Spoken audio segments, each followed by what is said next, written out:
బాబుగారి పాలనలో ఒక మనిషి ప్రాణం విలువేంటో తెలుసా అంటూ సోషల్ మీడియాలో కొన్ని వీడియోలు వైరల్ అవుతున్నాయి.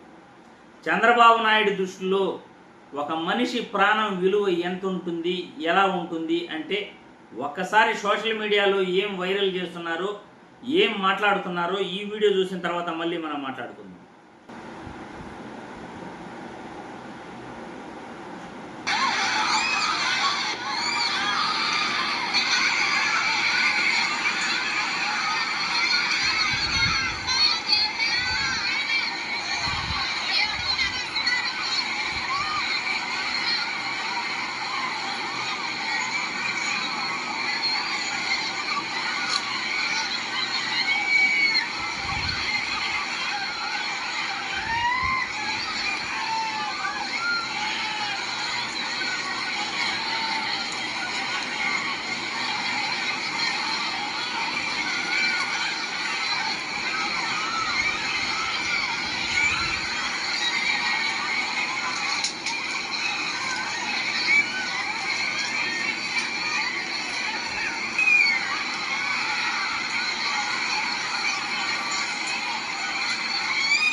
చూశారుగా, చంద్రబాబు గారి పాలనలో ఒక మనిషి ప్రాణం విలువేంటో చంద్రబాబు గారి మాటల్లోనే విన్నారు. ఆయన మనసులోని మాట అది.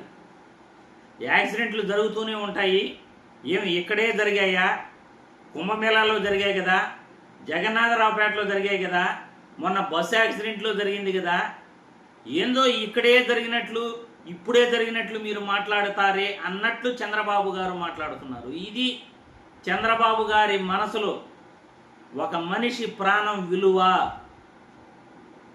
తిరుపతిలో వైకుంఠ ఏకాదశి సందర్భంగా క్యూ లైన్లో భక్తులు ఎలా తొక్కిసలాటలో దాదాపు 47 మంది క్షతగాత్రులయ్యే ఆసుపత్రి పాలైతే దాదాపు 7-8 మంది చనిపోవటం జరిగింది. ఆ తర్వాత సింహాచలంలో జరిగింది. ఇప్పుడు శ్రీకాకుళంలోని కాశీబుగ్గ వెంకటేశ్వర స్వామి ఆలయంలో జరిగింది. ఇలా మనం చేసిన తప్పుల్ని ఎప్పుడు ఆయన ఒప్పుకోడు. ఆయన పరిపాలనలో జరిగిన తప్పుల్ని ఆయన ఎప్పుడూ ఒప్పుకోడు. ఏదో ఒక వంక పెట్టేస్తాడు, దాన్ని డైవర్ట్ చేసేస్తాడు.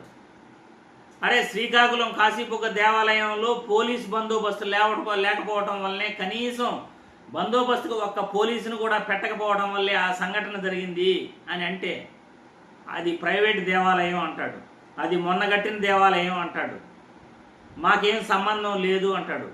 ఇక ప్రభుత్వాలు దేనికి ఉండేది, నిద్రపోవడానికా అని నేను ఈ వీడియో ద్వారా ప్రశ్నిస్తున్నాను.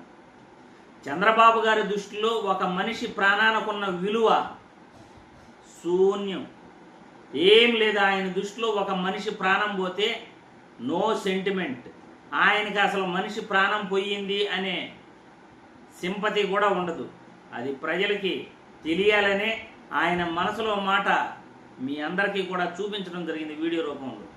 తర్వాత ప్రజలే మీ ఇష్టం, మీరు కామెంట్ల రూపంలో మీ అభిప్రాయాలను కూడా తెలియజేయండి.